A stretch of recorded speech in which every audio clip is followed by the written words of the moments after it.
남편 장례식이 끝난 지 겨우 석 달. 그녀는 아직도 매일 검은 옷을 입고 창가에 기대어 슬픔을 삼켰죠. 그런 그녀에게 다가온 건 옆집 남자가 건넨 사진 한 장. 무심한 듯 조심스럽게, 조심스러운 듯 따뜻하게. 그날 이후 그녀의 식탁에는 두 개의 수저가 놓이기 시작했습니다. 은빛 기록 구독과 좋아요, 알림 설정 부탁드립니다.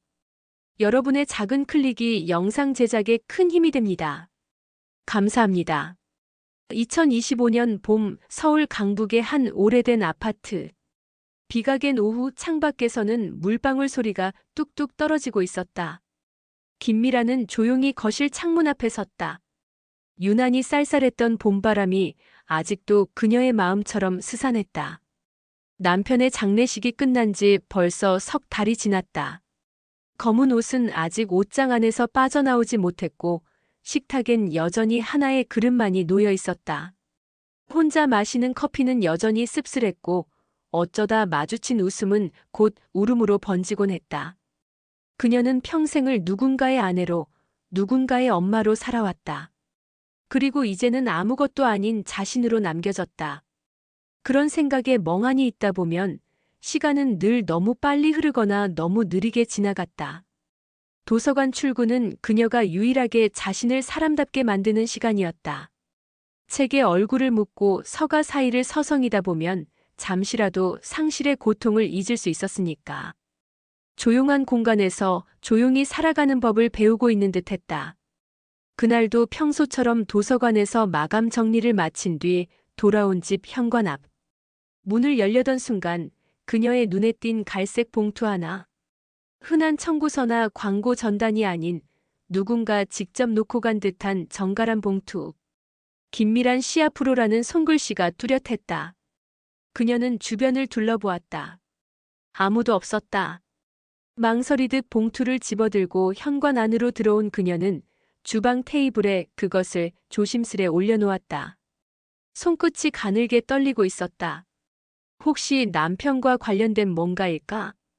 그녀는 조심스럽게 봉투를 열었다. 그리고 그 속에서 나온 건 한 장의 사진. 흑백 사진이었다. 따뜻한 햇살이 드리운 공원, 벤치에 앉아있는 두 사람. 그중 한 명은 바로 남편이었다. 그리고 그 옆엔 낯익은 얼굴의 남자가 있었다. 옆집 장도영 씨였다. 미란의 눈이 커졌다. 숨을 삼켰다. 도영 씨가 왜 남편과 함께 있는 사진을? 그녀는 멍하니 사진을 바라보다 문득 창밖을 바라보았다. 그 순간 옆집 문이 조용히 닫히는 소리가 들렸다. 누군가 그녀를 향해 작은 인연의 시를 건넨 것이 분명했다. 김미라는 그날 하루 종일 사진을 손에서 놓지 못했다. 밥도 커피도 심지어 도서관 업무도 모두 뒷전이 되어버렸다. 사진 속 남편의 미소는 그녀가 기억하는 모습보다 훨씬 따뜻했다. 그리고 그 옆에 앉아있는 남자 장도영. 옆집에 사는 늘 말없이 지나치던 남자였다. 머릿속은 점점 더 복잡해졌다. 두 사람이 아는 사이였다고. 언제 어떻게? 그 밤 그녀는 용기를 내어 초인종을 눌렀다. 띵동. 한참의 침묵 끝에 문이 열렸다. 낡은 셔츠에 헝클어진 머리. 장도영은 놀란 듯 그녀를 바라보았다. 죄송해요. 이 사진 혹시 도영 씨가 놓으신 거죠? 그의 눈빛이 조금 흔들렸다. 그리고 곧 작게 고개를 끄덕였다. 언제 찍은 거예요? 남편이랑 어떻게 하셨어요? 그는 문을 완전히 열고 그녀에게 안으로 들어오라고 손짓했다. 미라는 잠시 망설이다가 조심스레 신발을 벗고 집 안으로 들어섰다. 집 안은 의외로 따뜻한 분위기였다. 오래된 나무 책장이 벽면을 채우고 창가엔 빛바랜 화분이 놓여 있었다. 그리고 거실 테이블 위엔 필름 카메라 하나와 현상된 사진들이 펼쳐져 있었다. 그분 참 따뜻한 분이었어요. 몇 번 도서관 앞에서 마주쳤고요. 나중엔 제가 사진 취미가 있다는 걸 알고는 피곤한 날 공원 산책 가자고 먼저 말을 걸더라고요. 도영은 차분히 말을 이었다. 그날 찍은 사진이에요. 마지막으로 그분이 저에게 부탁했죠. 부탁이요? 그의 눈빛이 흔들렸다. 그 사진을 당신에게 꼭 전해달라고 했습니다. 그녀는 숨이 멎는 듯 했다. 그 따뜻한 벤치, 봄 햇살, 남편의 미소. 모든 것이 이제야 맞춰지기 시작했다. 그분이 그러시더군요. 미란 씨는 늘 자신을 위해 사는 법을 잊고 산 사람이라고. 그러니 사진 속 그날처럼 조금은 웃으며 살아보라고. 말을 마친 도영은 주방으로 향해 따뜻한 보리차를 꺼내왔다. 그녀는 조용히 테이블에 앉아 그를 바라보았다. 그걸 왜 이제서야 전하셨어요? 그는 잔을 내려놓으며 작게 웃었다. 장례식 뒤 당장 그걸 드리는 게 제겐 예의가 아닌 것 같았어요. 그리고 무엇보다 당신이 웃을 준비가 될 때까지 기다리고 싶었습니다. 그 말에 그녀의 마음속 깊은 곳에서 무언가가 조금씩 녹아내렸다. 그 순간 시계 소리가 유난히 크게 들렸다. 고요한 공간 속에서 두 사람은 말없이 같은 곳을 바라보았다. 사진 한 장이 만들어낸 침묵 속의 교감. 그 밤 조용히 내려진 조명 아래 도영은 두 손으로 사진 한 장을 꺼내 그녀 앞에 놓았다. 사진은 흑백이었지만 그 안의 온도는 분명히 따뜻했다. 사진 속엔 김미란이 있었다. 책장 앞에 서서 책을 고르고 있었고 살짝 머리를 기울인 옆모습이었다. 그리고 멀리서 조용히 그녀를 바라보는 남편의 시선이 담겨 있었다. 미라는 순간 숨을 삼켰다. 이건 언제? 도영은 잠시 눈을 감았다가 떴다. 작년 가을이에요. 도서관 앞 가을 축제 준비 중이었죠. 그날 두 분과 우연히 마주쳤어요. 그는 조심스레 말을 이었다. 당신 남편은 당신을 참 아끼더군요. 무심한 듯 보여도 항상 당신을 지켜보고 있었어요. 그녀의 눈시울이 붉어졌다. 그 사람 표현에 인색했어요. 늘 무뚝뚝했고 마지막까지도 감정 표현 한마디 못하고. 그녀는 그 자리에서 조용히 눈물을 흘렸다. 도영은 그 눈물을 말없이 지켜봤다. 그가 내민 손수건이 따뜻했다. 그 안엔 남편의 체온 같은 게 남아있는 듯했다. 사진을 찍고 난 뒤 그분이 그러시더군요. 이 사람이 내 전부입니다. 제가 없어도 이 사람만은 웃었으면 좋겠어요. 라고요. 그 말에 미라는 울음을 참지 못했다. 마치 늦게 온 사랑 고백을 전해 들은 듯 그 가슴이 먹먹하게 울렸다. 한참을 흐느낀 뒤 그녀는 조용히 사진을 가슴에 안았다. 도영은 다시 조용히 말을 이었다. 그분 가끔 저에게 당신 이야기를 했어요. 책을 볼 때 웃는 모습, 커피 마실 때 인상 쓰는 버릇 다 알고 있었더군요. 그녀는 고개를 떨궜다. 평생 함께 살아도 몰랐던 감정들, 남편이 홀로 간직했던 마음들. 그 모든 게 사진 한 장에 담겨 있었다. 그리고 마지막으로 부탁을 하나 더 하셨어요. 미라는 조용히 고개를 들었다. 부탁이요? 도영은 조용히 고개를 끄덕이며 말했다. 그대와 함께 따뜻한 봄날 벚꽃길을 걷고 싶었다고. 자신 대신 나에게 함께 걸어달라고. 그녀는 아무 말도 할 수 없었다. 도영의 눈빛은 그 어떤 말보다 진심이었다. 그날 밤 그녀는 침대맡에 사진 두 장을 조용히 놓았다. 남편의 유언 같은 부탁이 가슴 깊은 곳에서 파동처럼 울리고 있었다. 그리고 그녀는 처음으로 내일이 기다려지는 밤을 맞이했다. 그 아침 김미라는 현관문을 열다 잠시 멈칫했다. 문 앞 작고 투박한 꽃다발 하나. 하얀 종이 포장지 속에 노란 프리지아가 5송이 담겨 있었다. 그리고 그 아래 손글씨로 적힌 메모 한 장. 혹시 벚꽃길 함께 걸어주실래요? 한참을 꽃을 내려다보던 그녀는 조용히 미소를 지었다. 그리고 천천히 문을 닫고 들어왔다. 거울 앞에 선 그녀는 오랜만에 립스틱을 꺼냈다. 아주 연한 분홍색. 평소엔 거의 바르지 않던 색이었다. 봄이 막 올라오기 시작한 오전, 두 사람은 단지 뒤편 작은 벚꽃길에서 마주했다. 좋은 날씨네요. 네. 아주요. 짧은 인사가 끝나자 두 사람은 말없이 걷기 시작했다.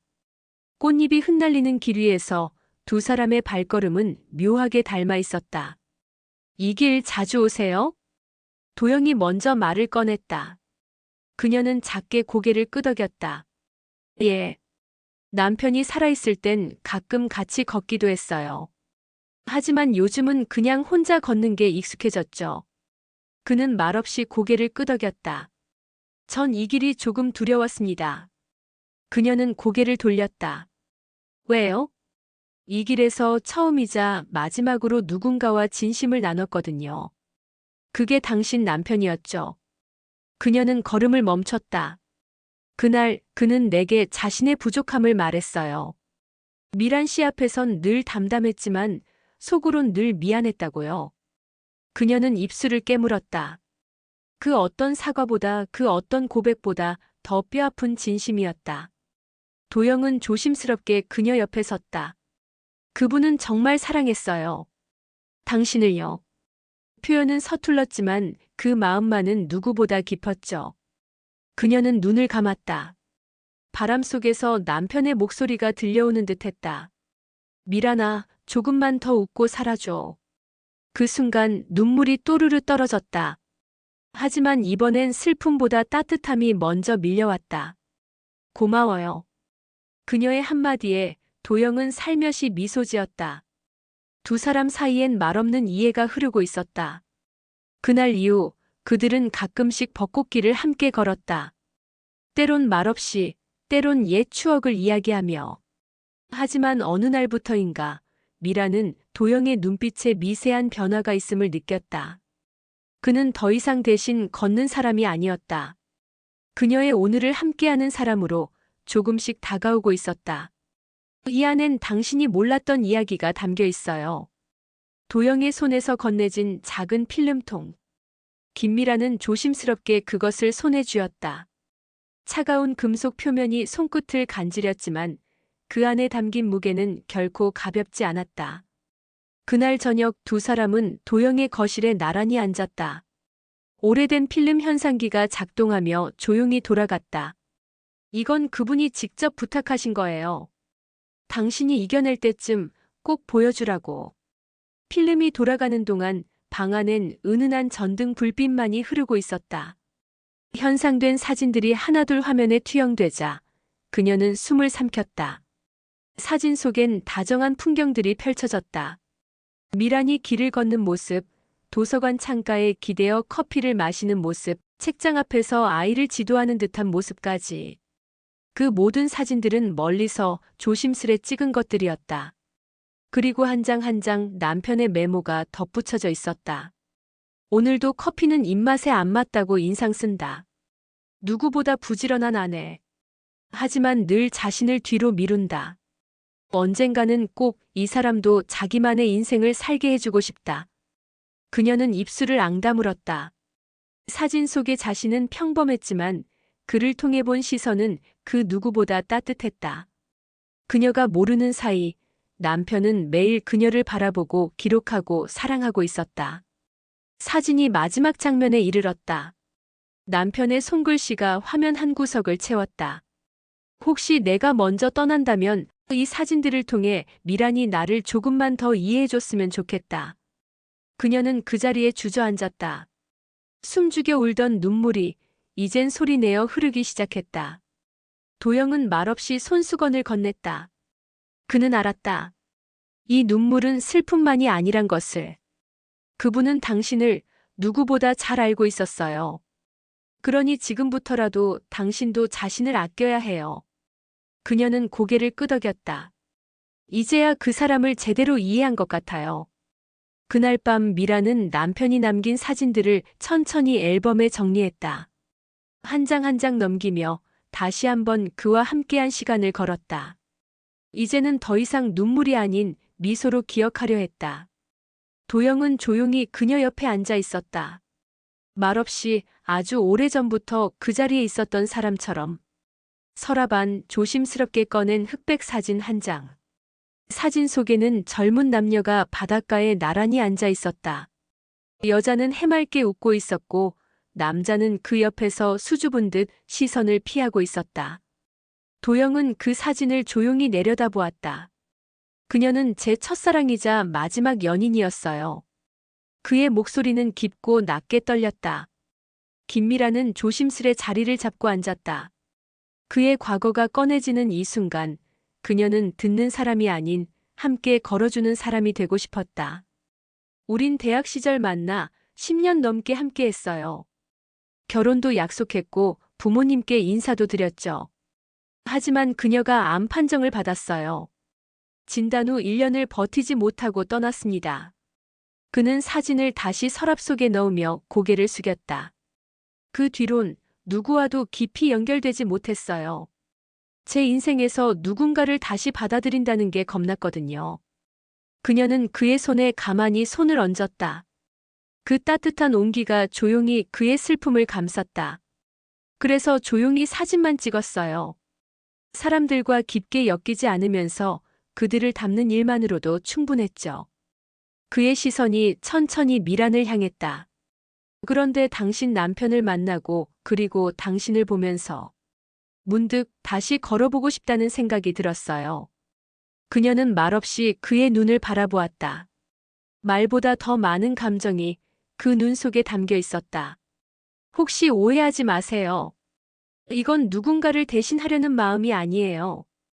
그저 지금 이 순간 당신과 나 같은 상처를 가진 사람들이 조용히 서로를 이해할 수 있다면 그것만으로도 충분하다고 생각했습니다. 그녀는 작게 고개를 끄덕였다. 도영 씨, 저도 그래요. 당신이 없었더라면 아마 전 아직도 어제에 머물러 있었을 거예요. 두 사람은 그날 밤 말없이 따뜻한 차를 함께 마셨다. 그리고 그 속에서 서로의 빈자리를 조심스럽게 메워나갔다. 도영의 서랍 속 닫혀있던 마음의 문이 그녀 앞에서 처음으로 조심스레 열리고 있었다. 도서관 업무를 마치고 돌아온 저녁, 김미라는 문 앞에 놓인 초대장을 조심스레 열어보았다. 낡은 연보라색 봉투 안에는 부드러운 크림색 종이에 인쇄된 글귀. 그대와 걷는 계절. 사진작가 장도영 개인전 초대합니다. 그녀는 그 문구를 몇 번이고 읽었다. 그리고 괜히 마음이 설레는 자신을 발견했다. 처음이었다. 누군가의 초대에 가슴이 뛰는 감정. 사진전은 근처 작은 갤러리에서 열렸다. 입구에는 조용한 음악이 흐르고 촛불처럼 은은한 조명이 바닥을 비추고 있었다. 그녀가 들어서자 도영은 전시장을 정리하던 손을 멈추고 미소를 지었다. 와주셨군요. 그 말 한마디에 그녀는 살짝 고개를 끄덕였다. 초대해 주셔서 감사해요. 전시장엔 그의 렌즈를 통해 세상을 담은 사진들이 조용히 걸려 있었다. 바닷가의 고요한 풍경, 시장 골목의 활기, 낯선 노부부의 손잡은 뒷모습, 그리고 한켠에 따로 마련된 작은 공간. 그곳엔 익숙한 풍경이 보였다. 그녀 자신이었다. 도서관에서, 공원에서, 그리고 벚꽃길에서. 그녀는 놀란 듯 바라보았다. 이건 당신과 함께했던 사계절입니다. 도영은 천천히 말했다. 당신을 대신한 사람으로 시작했지만 언젠가부터는 내가 당신 곁에 있고 싶어졌어요. 그녀는 아무 말 없이 사진들을 바라보았다. 사진 속에 그녀는 웃고 있었다. 그리고 그 미소엔 슬픔보다 평온이 더 크게 담겨 있었다. 당신이 웃는 모습을 계속 담고 싶었습니다. 그녀는 눈시울이 붉어졌지만 이번엔 울지 않았다. 대신 천천히 그를 향해 한 걸음 다가섰다. 이 사진들 제게 다시 살아가고 싶다는 용기를 줘요. 그 순간 두 사람의 시선이 마주쳤다. 어떤 말도 필요 없는 고요한 교감이 흐르고 있었다. 갤러리 한켠 창밖엔 봄비가 조용히 내리고 있었다. 그리고 그 빗소리 속에서 새로운 계절이 두 사람 앞에 다가오고 있었다. 다음 날 저녁, 김미라는 베이지색 코트를 입고 약속 장소에 도착했다. 조금은 떨리는 마음을 안고 오래된 공원 입구를 지나자 도영이 이미 도착해 있었다. 그는 손에 작은 폴라로이드 카메라를 들고 있었다. 그리고 벚꽃이 흐드러지게 핀 벤치 앞 자리를 정리하고 있었다. 많이 기다리셨어요? 그녀의 말에 도영은 고개를 저었다. 아니요. 그냥 이 순간이 오래오래 기억됐으면 해서요. 그녀는 작게 웃으며 그의 곁에 앉았다. 두 사람은 말없이 봄바람을 맞으며 앉아 있었다. 도영이 조심스럽게 말했다. 처음엔 당신 남편을 대신해 사진을 찍었지만 지금은 내가 담고 싶은 건 오직 당신뿐입니다. 그녀는 그의 눈을 마주 보았다. 저도 그래요. 처음엔 남편의 흔적을 따라 걸었는데 이젠 당신과 함께 걸을 길이 궁금해졌어요. 그 순간 도영은 카메라를 들어 둘의 모습이 담기도록 타이머를 맞췄다. 하나, 둘, 셋. 찰칵. 폴라로이드 한 장이 기계 속에서 뽑혀 나왔다. 사진 속 두 사람은 나란히 벤치에 앉아 있었다. 벚꽃이 흩날리는 배경 속에서 두 사람의 어깨는 아주 자연스럽게 맞닿아 있었다. 그녀는 사진을 조심스레 받아들고 말했다. 이건 나의 새로운 시작이에요. 그날 밤 김미라는 오랜만에 식탁을 정리했다. 그리고 처음으로 2개의 수저를 꺼냈다. 식탁 위에는 따뜻한 미역국과 나물 반찬, 그리고 그녀가 정성스레 끓인 된장찌개가 놓였다. 도영이 조심스레 앉으며 말했다. 이런 집밥 정말 오랜만입니다. 그녀는 웃으며 대답했다. 저도요. 누군가와 함께 먹는 밥이 이렇게 따뜻한 줄 정말 몰랐어요. 두 사람은 조용히 식사를 시작했다. 그리 특별할 것 없는 평범한 저녁이었지만 그 순간만큼은 세상 어떤 연애보다 따뜻하고 충만했다. 창밖엔 노을이 지고 있었다. 그리고 식탁 위엔 두 사람의 마음처럼 따뜻한 수저 소리가 조용히 울려 퍼지고 있었다. 그날 밤 미라는 남편의 사진을 바라보며 조용히 중얼거렸다. 여보, 나 이제 괜찮아요. 당신이 남긴 인연 소중히 지켜볼게요. 그리고 그녀는 남편의 유품 상자 안에 도영과 함께한 첫 벚꽃길 사진을 조심스레 넣었다. 오늘의 사연 어떻게 보셨나요? 당신이라면 남편의 부탁처럼 또 다른 사랑을 받아들일 수 있었을까요? 댓글로 여러분의 생각을 나눠주세요. 내일은 더 깊고 따뜻한 이야기로 찾아뵙겠습니다. 잊지 마시고 은빛 기록 구독과 좋아요, 알림 설정 꼭 부탁드립니다. 감사합니다.